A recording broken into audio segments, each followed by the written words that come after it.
चलिए यहाँ पे जो मैं अभी बात करने वाला हूँ, देखिए अभी मेरे समझ से 10 वीडियो या 15 वीडियो हुई है, ठीक है।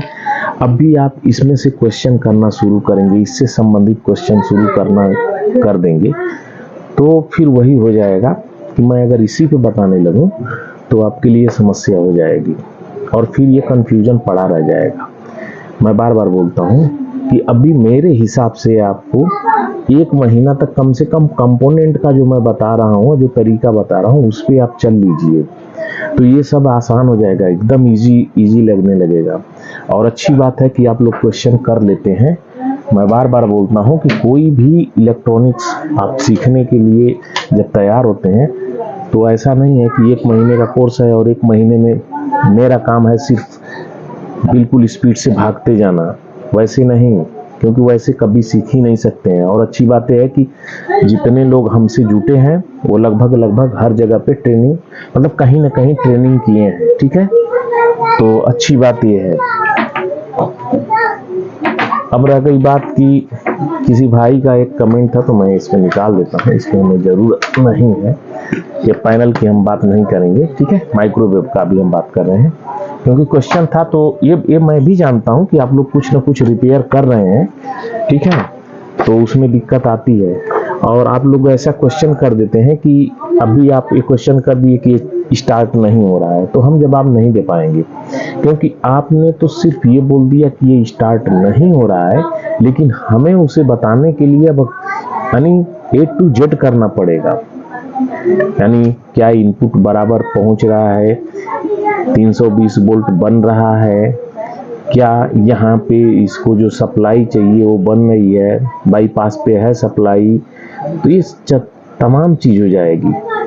तो ये मैं बोल रहा हूँ कि मेरा जो ट्रिक है पहले उसे आप समझ लेंगे तो ये सब इजी हो जाएगा। चलिए क्वेश्चन पे आते हैं।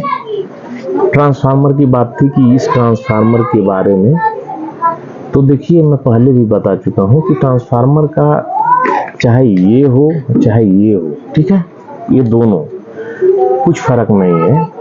ये 230 पे ये भी ऑपरेट होगा, 230 पे ये भी ऑपरेट होगा। फर्क यही होगा कि 230 डायरेक्ट इनपुट लेता है, ठीक है, और बदले में आउटपुट जो भी करेगा वो एसी में लो करके देगा।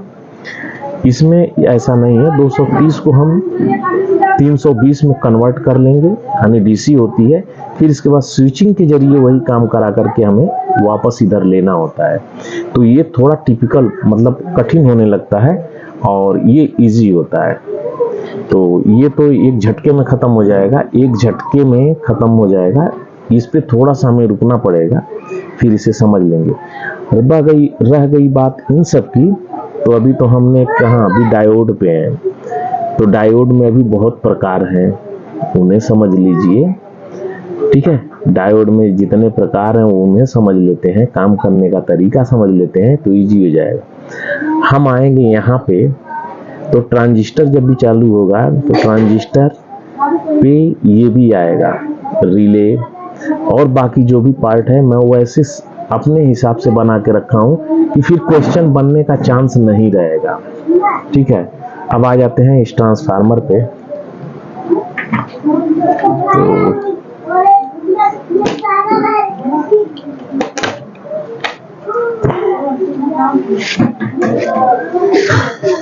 इसे मैंने उखाड़ लिया, इसकी जरूरत नहीं है, क्योंकि ऐसा मैं अक्सर करता हूँ। ये सब स्क्रैप से आते हैं तो आसानी से अवेलेबल आते हैं। और दूसरा चीज इसमें क्या है, इस ट्रांसफार्मर में देखिए, अब आएगी थोड़ी सी टिपिकल। अच्छा है कि आप लोग कहीं से कोर्स करके आ चुके हैं, तो यहाँ पे पहले समझ लीजिए। देखिए इसमें क्या होता है कि 230 यहाँ पे चल रहा है, ठंडी लग गई क्या? हाँ, यहाँ पे देखिए ये ट्रांसफार्मर है, इसकी एक वाइंडिंग ट्रांसफार्मर की जिसमें 220 वोल्ट, ठीक है, एसी इनपुट देंगे यहाँ पे हम, और इसमें आउट होने वाला जो रहता है इसमें इस तरह से बना रहेगा, एक ऐसे और दूसरा जो है इस तरह से। अब भी इलेक्ट्रॉनिक का सभी पार्ट नहीं हुआ है, तो जो बिल्कुल नए होंगे उनके लिए दिक्कत होगी, लेकिन फिर भी समझना आसान ही है। जितना है यहाँ पे उतना आप समझ जाएंगे। अगर कुछ भी प्रॉब्लम होगा तो आप पूछ लीजिएगा। कल की वीडियो में जीनर की बात हो रही थी, तो जीनर अभी तो बहुत आगे आने वाला है, तो हम जब उसे प्रैक्टिकल के रूप में इस्तेमाल करेंगे या सर्किट पे आएंगे तो इजी हो जाएगा, जो बचा खुचा है वो भी कवर हो जाएगा। तो इसमें देखिए ये इस ऐसे निकला हुआ है। अब यहाँ पे क्या है कि इसमें डायोड हम लगा लिए इस तरह से, ये हुआ, और इसमें लगा लेते हैं, यहाँ भी हमने लगा लिया, तो ये दो हो गए। अब ये जो है 5 वोल्ट की वाइंडिंग है 5 वोल्ट के लिए, और ये हो गई 12 वोल्ट के लिए। तो ध्यान रखिए कि ऐसा नहीं है कि अगर 12 वोल्ट हमें डीसी चाहिए तो ये 12 वोल्ट ही ट्रांसफार्मर, क्योंकि ये ट्रांसफार्मर में कैसा है कि अगर यहाँ पे 220 वोल्ट इनपुट दे रहे हैं तो ये 12 वोल्ट एसी आउट करेगा, ठीक है। लेकिन एसी मैंने कर दिया यहाँ पे, तो ये एसी आउट करेगा। लेकिन अगर ये वोल्टेज थोड़ा सा भी कम होगा ना, अगर मान लेते हैं 200 हो जाएगा तो इसमें भी डिफरेंट आ जाएगा, ये 10 वोल्ट हो जाए, ये 4 वोल्ट हो जाए, तो इसमें ये रहता है कि ये कम होगा तो ये भी कम होगा। हम कम करके दिखाएंगे, जैसे ही हम इसकी सप्लाई पे आएंगे तो हम वो सारा चीज करके आपको दिखाऊंगा एक एक करके, तो ही समझ में आ जाएगा। यानी अगर जो बचा खुचा रहेगा वो भी, अभी तो सिर्फ हम पार्ट को बता रहे हैं। यहाँ पे कैसा है कि किसी में देखेंगे तो ये और ये दोनों मिलकर के इस तरह से ग्राउंड का काम करते हैं। तो इसमें इस तरह से एक डायोड लगा देंगे, यानी कैपेसिटर लग जाएगा इस तरह से, और दूसरा कैपेसिटर इस तरफ से। तो ये 12 वोल्ट का हो गया, तो यहाँ पे हमारा 12 वोल्ट बनने लगे, ठीक है। लेकिन 12 वोल्ट ही नहीं बनेंगे, यहाँ पे आपको मालूम है कि 12 वोल्ट अगर एसी है तो 12 वोल्ट गुणते 1.41 इतने से गुणा कर देंगे, ठीक है। तो जो आएगा वो डीसी बनेगा, तो ये करीब 16 वोल्ट के आसपास से बनेगा डीसी। और ये वाली सप्लाई है, तो इसे भी जब हम करेंगे तो ये भी करीब 7.5 वोल्ट के आसपास ये भी बनेगी, ठीक है, ये भी बन जाएगी।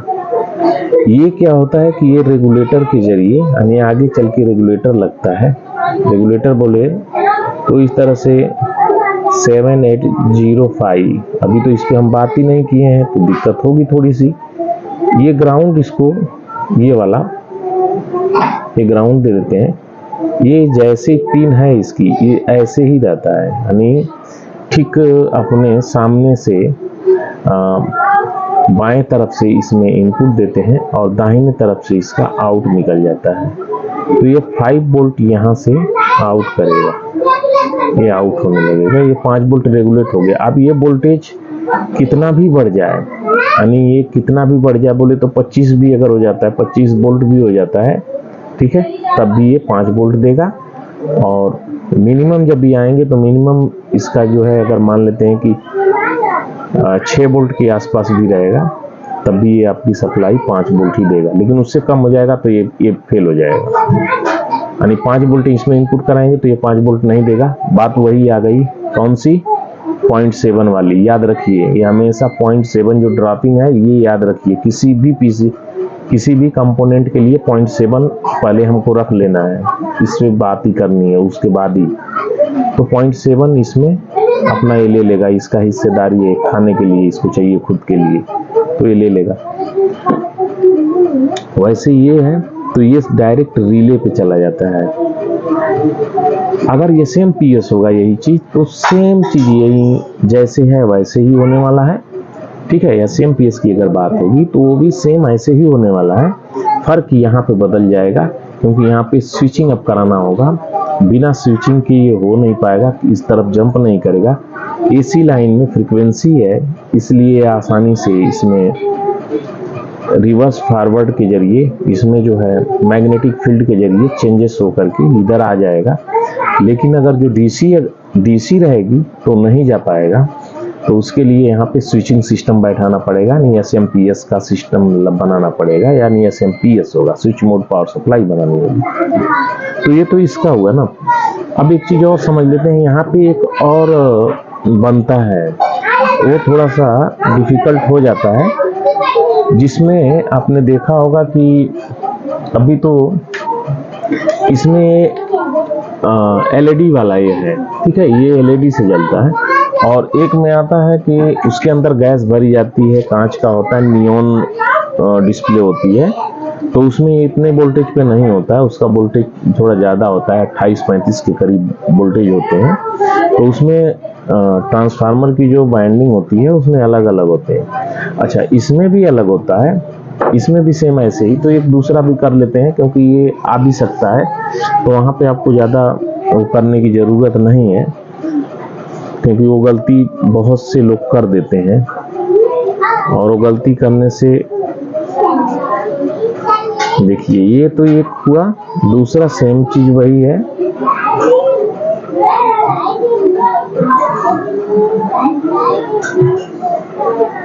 ये 3 से 4 भी हो सकता है, कोई जरूरी नहीं है। ये 12 वोल्ट हो गए रिले चलाने के लिए, और उससे कम जो है मान लेते हैं कि 5 वोल्ट हो गए तो MCU को चलाने के लिए, और अगर डिस्प्ले है तो उसको 36-35 वोल्ट चाहिए चलने के लिए, तो वो अलग से इसमें बाइंडिंग और ऐड हो जाती है। अब यहाँ पे देख लेते हैं कि इसमें कैसा होता है कि कभी कभी ये सप्लाई जो है यहाँ पे हम दोनों को कॉमन कर लेते हैं, ठीक है, यहाँ पे दोनों को कॉमन कर लेते हैं, कहीं ना कहीं आपको मिलेगा ये, ठीक है, ये ऐसे हो गया। तो ये हमारा 12 वोल्ट है, ठीक है, हम 12 वोल्ट से ही इसको कर रहे हैं, वोल्टेज है कितना उससे मतलब नहीं, 12 वोल्ट है DC। और ये हुआ, ऐसे तो बनेगा नहीं, यहाँ तो ये भी लगा रहेगा ना, तो ये होगा। हम आएंगे इस पे, अभी नेक्स्ट वीडियो पे सिर्फ पावर सप्लाई का ही चालू करेंगे, लेकिन अभी बचा हुआ है ट्रांजिस्टर है, और ट्रांजिस्टर को जब खत्म कर लेंगे तो ये भी आसानी से समझ में आने लगेगा, क्योंकि ट्रांजिस्टर होने के बाद ही SMPS पे हम आएंगे तो अच्छा है। जब तक एक दूसरे से टैली नहीं करेंगे तो समझ में नहीं आएगा। अभी मैं एक सिर्फ इसे बता करके छोड़ दूं तो ये वाला नहीं समझ में आएगा, और अगर इसे बता करके छोड़ दूंगा तो ये नहीं समझ में आएगा। तो दोनों चीज यहाँ पे समझ लेंगे तो आपके दिमाग में चलेगा कि ये दोनों चीज हो सकता है, ठीक है। जैसे ही सप्लाई आएगी तो आपको देखना है पहला काम, और देखने से तो आपको आइडिया लग जाएगा तुरंत फट करके कि हाँ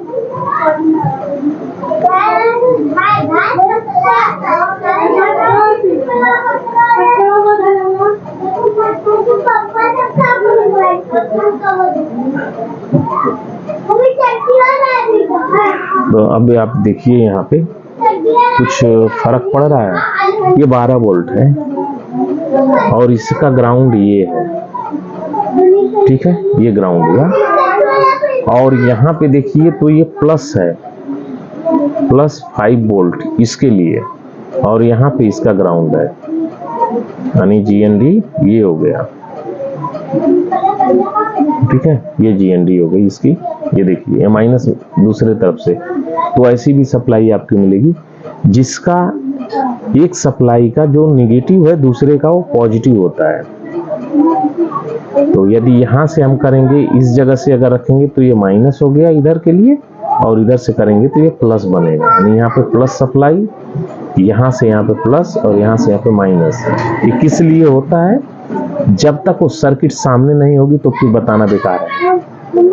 हाँ, एक चीज होता है कि हमको सप्लाई को प्लस करना है, तो यहाँ पे अब 2 सप्लाई इस्तेमाल, अगर मान लेते हैं कि हमें यहाँ पे 17 वोल्ट चाहिए, ठीक है, 17 वोल्ट की भी जरूरत है हमें। तो अब 17 वोल्ट लेने के लिए क्या करना होगा, इस वाले हिस्से में आ जाते हैं यहाँ पे। तो ये हमारा ग्राउंड ये बना और ये 5 वोल्ट इसके साथ में प्लस हुआ 12 के साथ में, तो 17 वोल्ट हमें यहाँ से यहाँ पे चेक करेंगे तो हमें 17 वोल्ट मिलेंगे, यहाँ से यहाँ तक 17 वोल्ट मिलेंगे, क्योंकि ये भी इसी के साथ में ऐड हो जाएगा। ठीक है, तो 17 वोल्ट भी एक हमारा बन गया। वोल्टेज तो बन रहे हैं 2, यानी 12 बन रहे हैं और 5 बन रहे हैं,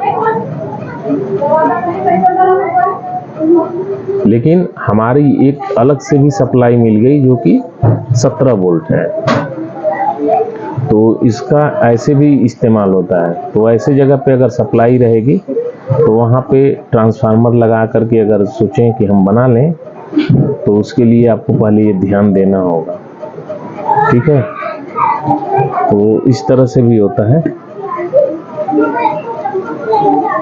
जीनर डायोड का भी कोई क्वेश्चन किए थे, तो सर्किट में कैसे चेक होगा भाई। अगर ये 12 वोल्ट की सप्लाई है या 5 वोल्ट है, मान लेते हैं कि चलो कुछ समय के लिए इसी जगह पे आ जाते हैं क्योंकि इतनी जगह बची है। 5 वोल्ट अगर मान लेते हैं कि ये है, ये सप्लाई 5 वोल्ट की बन चुकी है। अब हमें जो है 3.6 वोल्ट हमें अलग से चाहिए, जिसका करंट जो है 0.001 एम्पियर भी रहेगा तो हमारा काम चल जाएगा। यानी हमें वोल्टेज सिर्फ फिक्स करना है। मजा तो तब आता है इसमें, देखना जब इसकी बारी आएगी तो देखना कि कितना वोल्टेज कहाँ पे कैसे होता है, क्योंकि करंट की फिर बात ही नहीं हो करंट की बात ही नहीं होगी। हाँ, करंट ना के बराबर हो जाएगा। तो चलिए, अभी करंट ना के बराबर तो नहीं अभी है। हाँ, यहाँ पे समझ लेते हैं क्योंकि यहाँ तो गई जगह। हाँ, तो देखिए 5 वोल्ट की ये सप्लाई मान लेते हैं कि प्लस 5 वोल्ट है। हमें यहाँ पे 3.6 वोल्ट एक अलग से चाहिए, जो कि मान लेते हैं कि हमारा एक MCU है, इसको इतना ही चाहिए। तो ये जो सप्लाई जा रही है ना, इसको हम पहले इस तरह से एक रेजिस्टेंस लगाएंगे ऐसे। ठीक है, ऐसे लगा होगा और यहाँ पे हमारा ये मूंछ वाला ये डायोड लग जाएगा, यानी जीनर डायोड। ये ग्राउंड से लग गया और यही ग्राउंड इसको भी दे दिया। अब होगा क्या कि जब ये सप्लाई आएगी तो इसके अंदर, जो इसके अंदर है 3.6 वोल्ट ही ये अपने यहाँ से इस तरफ 3.6 होगा तो ये कुछ नहीं करेगा। लेकिन 3.6 से जैसे ही वोल्टेज बढ़ता है ये बढ़ने नहीं देगा, इधर दबा के रखेगा, बोलेगा नहीं इधर नहीं चाहिए ही नहीं, ये एक्टिव हो जाता है। सब मिला करके ये एक्टिव हो जाता है। अभी दूसरा मैं ग्राफ करूंगा तो उसमें बताता हूँ। तो ये क्या करता है कि इतना ही वोल्टेज अपने अंदर से, जितना वोल्टेज ये आएगा उतना इसमें धक्का मार देगा, वापस कर देगा, यानी एक्टिव हो जाएगा ना, तो इसमें जाने लगता है। तो 3.6 वोल्टेज ही यहाँ पे यानी होने वाला है। अब इसे इस MCU को दे देंगे तो ये 3.6 वोल्टेज ही यहाँ पे होंगे, यानी 5 वोल्ट यहाँ पे तो 3.6 वोल्ट यहाँ पे, यानी 36.4 यहाँ पे है। तो यहाँ पे कितना होगा आपका 1.4 वोल्ट इसके अंदर ड्रॉप होंगे यहाँ पे, क्योंकि दोनों वोल्टेज की जब हम प्लस करेंगे तो हमारा यही वोल्टेज आना चाहिए। ठीक है, तो ये इतना इसके अंदर ड्रॉप हो जाएगा। अब उस हिसाब से जो ड्रॉप है उसके हिसाब से यहाँ पे रेजिस्टेंस बनानी है, यानी कैलकुलेशन करना है। दूसरा चीज ये, तो एक डायोड को और समझ लेते हैं। जैसे हमारी सप्लाई है तो ये मान लेते हैं कि सेम वही चीज है और हमारा एक MCU यहाँ पे लगा हुआ है। कोई भी MCU सर्किट में ऐसे ही ये लगा होता है ज्यादातर। एक तरीका ये है लगने का, दूसरा तरीका, इसलिए मैं बोलता हूँ कि थोड़ा सा टाइम देंगे देखेंगे तो ये हर एक चीज जो आएगा मैं बताते भी रहूंगा कि ये कहाँ पे रहेगा, क्योंकि सिर्फ पढ़ाने से नहीं होता है, उसे देखते रहेंगे तो ही समझ में आएगा। देखिए ये क्या है, ये डायरेक्ट इस एमसीयू को दे देंगे और इसका जो नंबर है, यानी यहाँ पे जो वोल्टेज है 5 वोल्ट है और एमसीयू 5 वोल्ट पे ऑपरेट हो रहा है, ये ग्राउंड है। अगर मान लेते हैं कि ये वोल्टेज बढ़ जाए तो एमसीयू ऐसा नहीं है कि ये एमसीयू सिर्फ 5 वोल्ट पे है तो 5 वोल्ट से थोड़ा सा भी ऊपर जाएगा तो जल जाएगा, नहीं, ये 6 वोल्ट तक लगभग कुछ समय के लिए एक आती है। देखेंगे आप हर एक जगह हर एक पार्ट में रहता है कि कितने टाइम तक इसको वोल्टेज अगर बढ़ जाता है तब भी ये नुकसान नहीं होगा। तो लगभग ये 5 वोल्ट 5.5 6 मान लेते हैं कि 6 पे भी ऑपरेट होगा ये, लेकिन 6 पे ऑपरेट होगा वो डेंजर पॉइंट होगा। 5 वोल्ट बिल्कुल नॉर्मल जो बोलते हैं कि अच्छी ऑपरेटिंग के लिए 5 वोल्ट है, तो इसीलिए हम बोलते हैं कि 5 वोल्ट का है। जब 6 वोल्ट भी हो जाता है तो एमसीयू चल जाता है, संभाल लेता है, उससे ऊपर होगा तो उसकी हालत खराब हो जाएगी। लेकिन 6 वोल्ट पे भी डिस्टर्ब मान लेंगे, कहीं ना कहीं अंदर जो गेट है लॉजिक है उनमें प्रॉब्लम आने लगती है।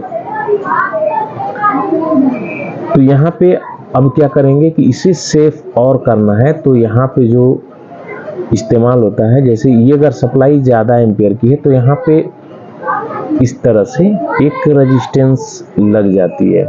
वो रेजिस्टेंस कितने मान की होगी, तो 1 ओम्स भी हो सकती है, 0 भी हो सकती है और वो 10 के भी हो सकती है, यानी 10 ओम्स भी हो सकती है। ठीक है, फ्यूजेबल रेजिस्टेंस का इस्तेमाल करते हैं यहाँ पे, फ्यूजेबल रेजिस्टेंस। और ये जितने भी रेजिस्टेंस होती है 10 ओम्स से नीचे तक की, वो सारी की सारी फ्यूजेबल रेजिस्टेंस होती हैं।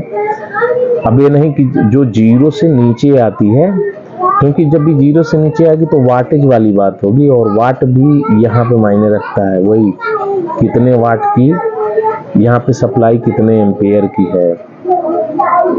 तो अभी यहाँ पे हम डायोड की बात कर रहे हैं, तो डायोड को देखिए यहीं पे लगा दिया जाता है ऐसे, ये डायोड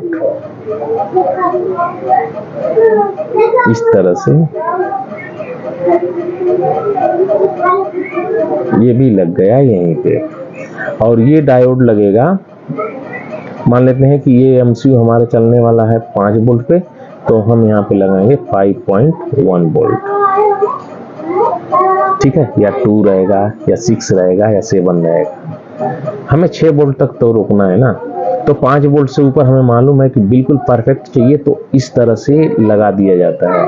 होता क्या है कि कभी कभी ये शॉर्ट हो जाते हैं या किसी कारण से इस पे वोल्टेज आ जाते हैं ज़्यादा, तो जब वोल्टेज ज़्यादा आएगा तो होगा क्या कि ये तब तक तो कुछ नहीं करेगा, 5 वोल्ट तक तो ये 5.1 वोल्ट तक ये कुछ भी नहीं करेगा, इसका काम ही नहीं है कुछ करना। ठीक है, ये बोलेगा भी नहीं, सोया पड़ा रहेगा। लेकिन जैसे ही यह वोल्टेज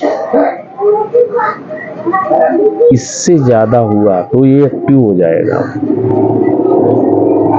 ठीक है, और अगर वोल्टेज मान लेते हैं कि 6 वोल्ट हो गया, तब तो ये इसमें से करंट फ्लो होने लगेगी, इसमें से बहुत तेजी से, और ये हीट होकर के हो जाएगा शॉर्ट। ठीक है, तो शॉर्ट होगा तो ये इस तरह से शॉर्ट हो जाएगा, और जैसे ही ये शॉर्ट होगा तो इधर तो कुछ होने वाला नहीं है, ये तो शॉर्ट हो गया, ये करंट ऐसे पूरा तेजी से फ्लो होगा और ये जो रेजिस्टेंस है ये हीट होकर के यानी जल जाएगी, फ्लो करके उड़ जाएगी, खराब हो जाएगी, और ये एमसीयू हमारा सेफ बच जाएगा। तो ये होता है। दूसरा टीवीएस डायोड जो बोलते हैं ना, टीवीएस डायोड, वो भी कुछ ऐसे ही है, वो उसका भी फंक्शन यही है।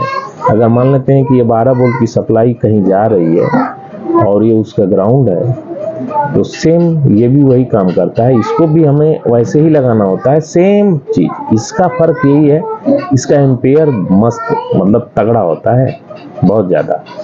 ठीक है, तो ये क्या करेगा, ये भी वही है, 12 वोल्ट है, जैसे ही 12.5 हुआ, ये भी पूरा शॉर्ट कर देता है ऐसे, यानी इसको बढ़ने ही नहीं देगा, पूरा दबाएगा।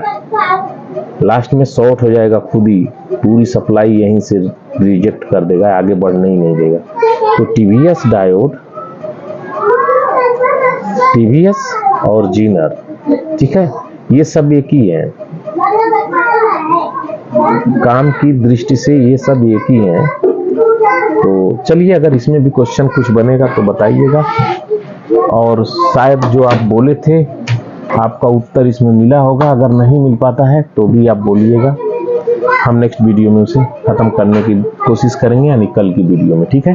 तो वीडियो अभी कंटिन्यू 1 बाय 1 जैसे चल रही है वैसे ही चलेगी, अगर कुछ कारण होगा तो 1 दिन का डिले, इससे ऊपर नहीं होगा, ठीक है।